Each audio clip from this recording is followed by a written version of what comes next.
Hello everyone, welcome back to Mentors Academy. So today is the 18th of September 2025 and we'll go through the most important current affairs topics for your UPSC prelims and mains exams, CAPF, EPF and all other state PCS exams. So it's relevant for all the competitive exams. So we'll begin with yesterday's MCQs first and then cover each article under the headings why in news, background and key points and also UPSC relevance. So this way you'll not just memorize facts but also connect them to the exact syllabus. So let's start with yesterday's MCQs. The first question was, with reference to Chhath festival, consider the following. 1. It is primarily dedicated to Lord Vishnu. 2. Rituals include Sandhya Arghya and Usha Arghya performed on river banks. 3. It is celebrated mainly in Bihar, UP, Jharkhand and Nepal's Terai region. Which of the above are correct? 1 and 2 only, 2 and 3 only, 1 and 3 only, 1, 2 and 3. So the correct answer to this question is option B, 2 and 3 only. Right? So the statement that is it is primarily dedicated to Lord Vishnu is wrong. Chhat is dedicated to Surya, that is the sun god, and Chhati Maya. The second statement on Sandhya Arghya and Usha Arghya, rituals performed on riverbanks, is correct.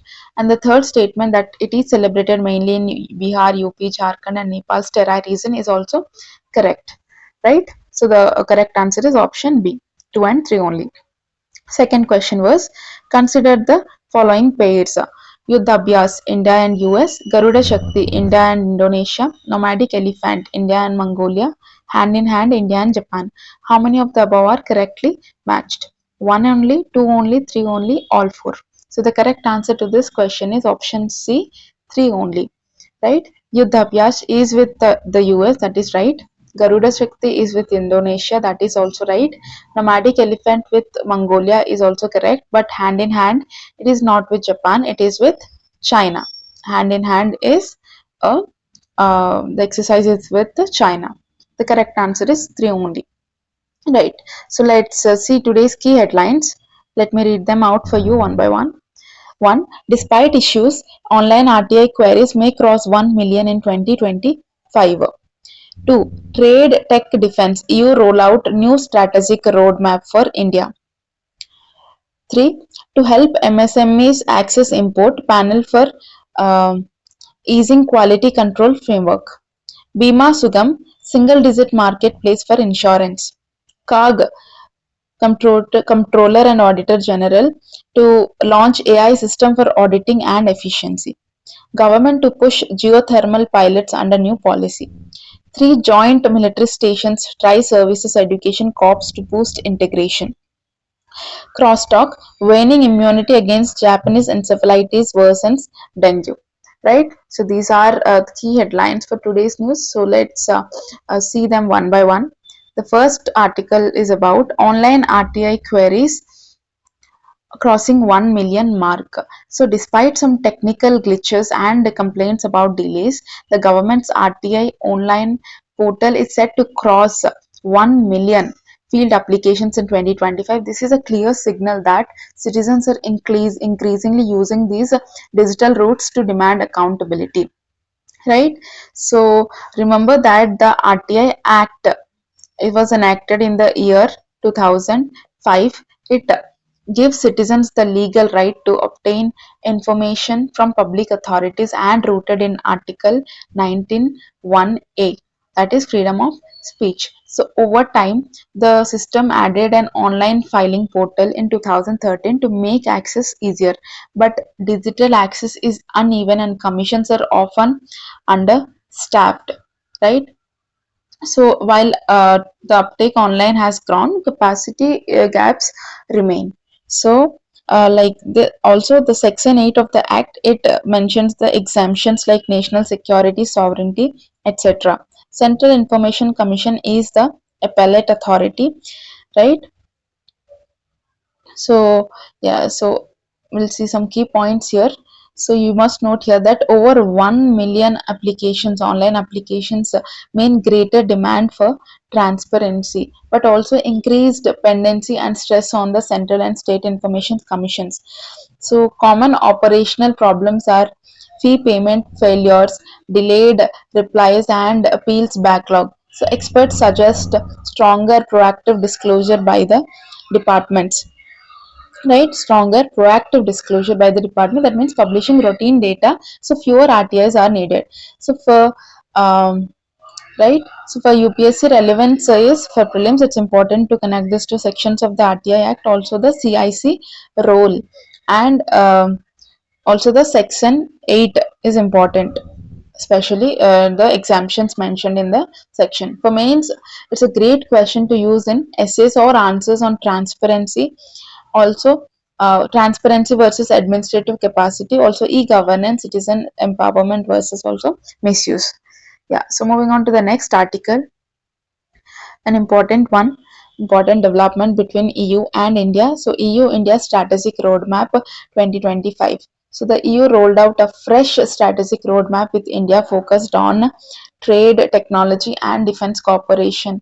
Right, so it's being presented as a step up from earlier ties and signals renewed momentum on semiconductors, AI, clean technology, Indo-Pacific security alignment as well. So this is important because it changes the diplomatic and the economic balance, and it opens new channels for technology and defense collaboration between India and the EU. Right? So what is EU exactly? So European Union is a 27 nation bloc. So it's been a uh, strategic partner of India since the year 2004, and is one of India's biggest trading partners. It is the third largest trading partner of India. So talks on a comprehensive trade deal, right? Talks on a comprehensive trade deal have lingered for years. Now both sides are trying to accelerate the cooperation in higher value tech areas. So historically, the EU has been cautious about security alignment. So this roadmap is notable here. So the roadmap explicitly links trade with technology and supply chain security as well, right? Technology and trade. Um, so it expects conversations on semiconductors, AI governance, green hydrogen, right? Green hydrogen, and also it's also possible to have talks on defense supply chain cooperation. So for the EU, the logic is diversification from China. For India, it's access to technology, investment, and standards that can help domestic manufacturing. So in short, this is economic diplomacy meeting strategic policy, right? Economic diplomacy meeting strategic policy. For prelims, it's important to know about the EU structure, the basic structure of EU and its economic weight. For mains, it's important to connect to the India-EU relations, economic diplomacy, and strategic autonomy in the international relations.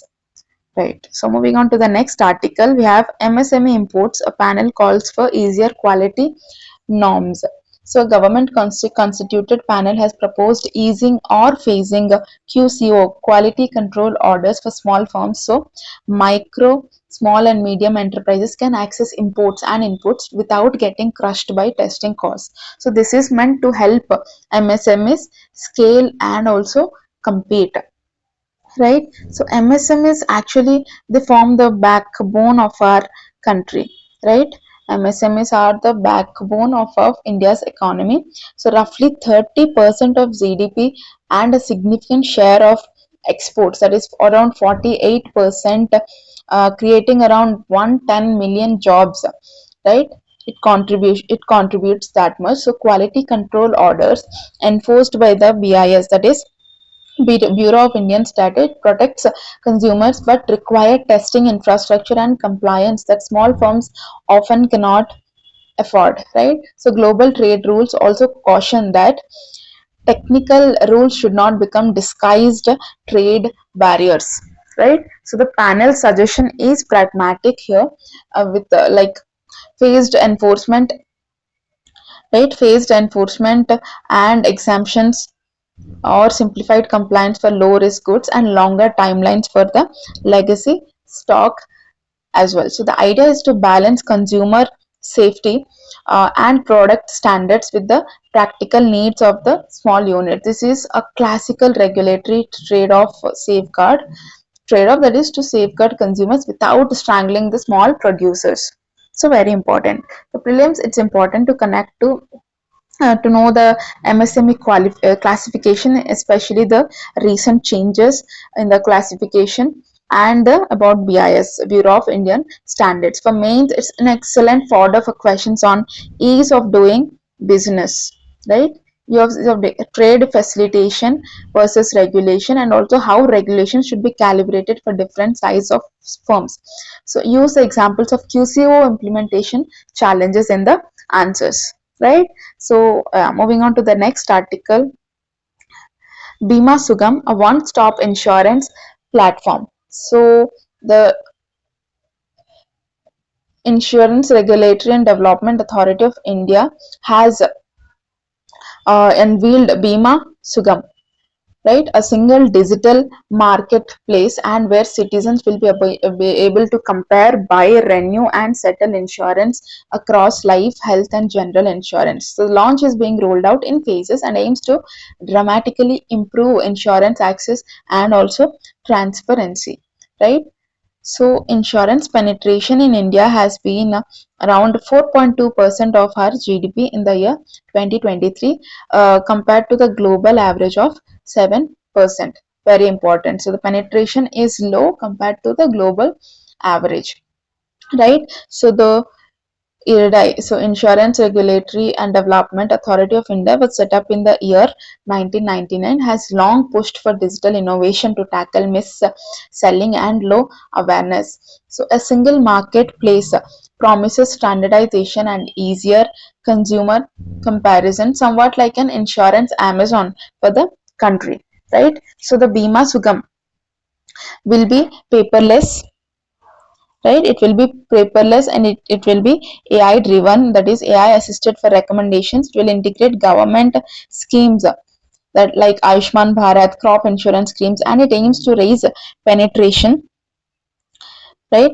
It aims to raise the penetration by reducing friction in buying and claiming. The features will be introduced in phases to ensure security and compliance, right? Note the three benefits. The That is the transparency, inclusion, and easier claims processing. These are very important benefits of this development. So for prelims, it's important to know about the IRDAI basics and insurance penetration stats. Right? For mains, you can use Bima Sugam as an example while discussing financial inclusion, social security, e-governance in finance, also the digital public infrastructure. Right. So moving on to the next article, AI for Audit CAG initiative. So CAG, the Controller and Auditor General, is rolling out AI or ML tools in audits to speed up anomaly detection. So pilots are already underway for GST subsidies and also defense procurement, so which would make audits faster and also more forensic. Right. So the CAG, right, comes under Article 148 of Indian Constitution, is a constitutional body. It audits union and state accounts. So its reports are critical inputs for parliamentary oversight, right, via the Public Accounts Committee. So traditional audits are manual, take time, and can miss patterns in very large data sets. So that's the issue with the traditional way of filing audits. So so AI here, it can scan used data sets, flag suspicious transactions, right, and bring speed and scale to the audit work. Pilots show promise of faster detection of anomalies and better prioritization of audit effort. But the risks are real.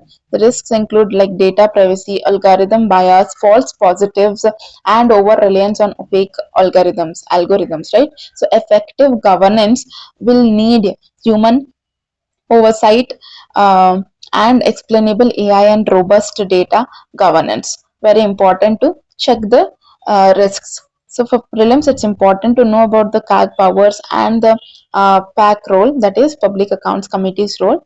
And for mains, it's a great topic for answers on digital governance, especially the role of AI in governance, accountability, and also ethics of automation in public administration.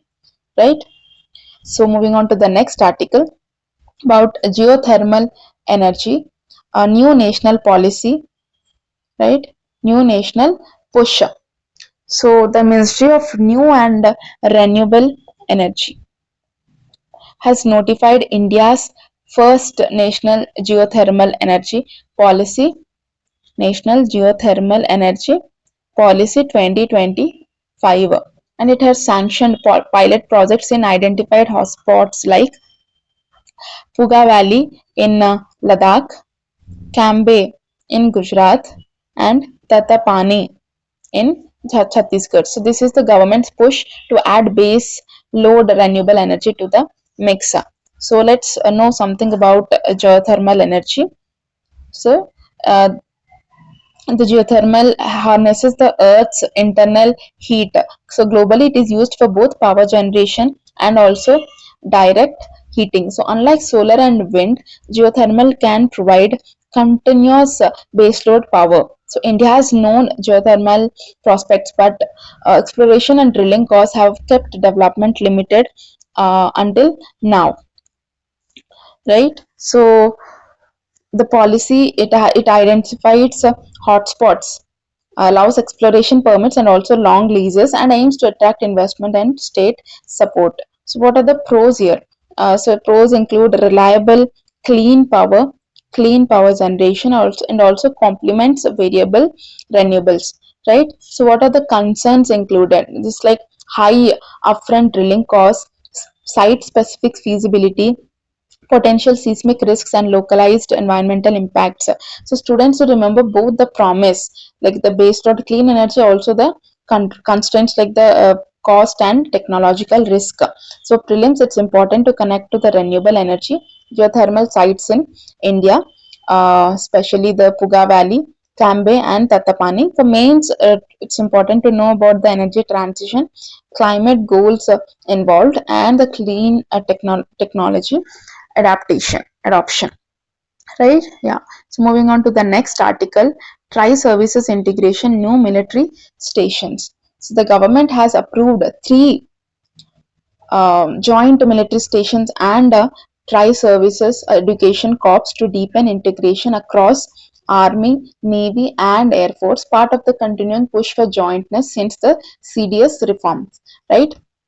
So recommendations for jointness go back to the Kargil Review Committee 1999 and the subsequent task forces. The Chief of Defence Staff, that is the CDS post was created to uh, the post was created to drive integration, moving from separate commands to theatre commands, and joint education is the next step here, right? So new joint stations improve resource optimization and also logistics. A, a tri-service education corps, it will create common training doctrine and also doctrines across services. Overall, this reduces duplication and improves operational synergy. However, doctrinal integration here and cultural differences and logistics still need careful management, right? For prelims, it's important to connect this to the CDS, Chief of Defence Staff role, and theatre command concept. For mains, it's a good material for answers on defense reforms, jointness in security, national security, and also Atmanirbhar Bharat in defense. Right. So moving on to the next article. So the last article for today's news: dengue and Japanese encephalitis immunity concerns. So new research and expert warnings suggest that waning immunity to Japanese encephalitis virus may be associated with more severe dengue infections at the same time. So, dengue cases remain high in many parts of India. So, this is a complex public health signal that's important in policy planning, right? So, let's know something about the Japanese encephalitis virus, right? So it's a vaccine preventable disease. So dengue is caused by four distinct serotypes and gives complicated immune interactions. So earlier exposure to certain flaviviruses, right? Flaviviruses, important term. So earlier in exposure to certain flaviviruses, sometimes it modulates responses to others. So studies now indicate that falling JE immunity in populations, it could influence right? It could influence dengue severity patterns. So add to this climate change, expanding mosquito habitat, and the public health challenge grows, right? Um, so here, let's see, like practically this means vaccination programs, vector control, surveillance, and integrated planning are essentials, right? So the NVBDCP, National Vector-Borne Disease Control Program, remains the nodal program for vector-borne disease control, but states must ensure vaccine coverage and strengthen early warning and hospital preparedness as well, right? So let's see some data. So the dengue surge, around over 2.5 lakh cases have been reported in 2024 alone. So it's a serious concern here. For prelims, you can link this to JE vaccine, also the NVBDCP, and for mains, it's important to connect to the public health challenges, climate disease nexus, and also need for integrated vector management. Very important, right? So yeah, that's it for today's key current affairs. Let's test your knowledge with the two prelims model MCQs. First question is, which of the following sites in India are known for geothermal potential? 1. Puga Valley, Ladakh. 2. Cambay Basin, Gujarat. 3. Tattapanit, Chhattisgarh. 4. Kudankulam, Tamil Nadu. Options are 1, 2 and 3. 1 and 4 only. 2, 2, 3 and 4 only. D. 1, 2 and 1, 2, 3 and 4. Second question is, with reference to RTI Act, consider the following. 1. It gives constitutional status to CIC. 2. Section 8 provides exemptions for national security. 3. RTI Act is applicable to both government and private bodies substantially financed by government. Which are correct? 1 and 2 only? 2 and 3 only?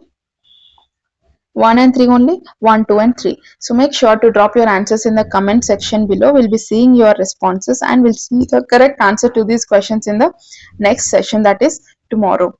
Also, we have two main practice questions for you to practice answer writing. The first question is, critically evaluate the impact of digital platforms like RTI online on strengthening transparency and accountability in India. 10 marker, 150 words question. Second question is, discuss India's geothermal energy potential. What technical and policy challenges must be addressed for scaling it as a major renewable source? 15 marker, 250 words question, right? So that's it for today's current affairs session from Mentors Academy. We covered governance, economy, energy, defense, and public health, all directly connected to your competitive exams. So if you found this lecture useful and valuable, like don't forget to like, comment, and share it with your fellow aspirants, and subscribe to the channel for more detailed analysis, right? So I'll see you tomorrow with another power packed current affairs session. Until then, keep learning, have consistency, have a good day, you all.